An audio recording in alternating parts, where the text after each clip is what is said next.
कोल्हापूर शहरासह काळमवाडी धरणातून थेट पाईपलाईन योजनेद्वारे पाणी पुरवठा सुरळीत करून येथील पाणी प्रश्न कायमस्वरूपी सोडवण्याला आपले प्राधान्य राहील, असे प्रतिपादन राज्य नियोजन मंडळाचे कार्यकारी अध्यक्ष तथा आमदार राजेश क्षीरसागर यांनी केलं.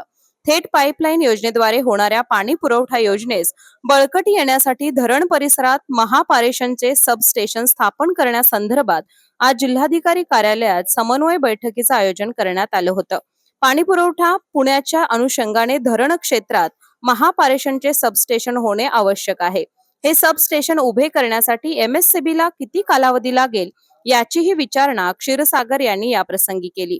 वीज मंडळाने सबस्टेशनसाठी जागा फायनल करून त्याचा सुधारित आराखडा शासनाकडे पाठवावा, तसेच या सबस्टेशनसाठी धरण क्षेत्रातील जागा फायनल करून ती जागा उद्याच्या उद्या पाहून घ्यावी, असे निर्देश जिल्हाधिकारी डॉक्टर विजय राठोड यांनी दिले. तर या सबस्टेशनसाठी वन विभागाची जागा न घेता जलसंपदा विभागाची जागा घेतल्यास ती योग्य होईल, असं मत मनपा आयुक्त राजेंद्र भारुड यांनी व्यक्त केलं.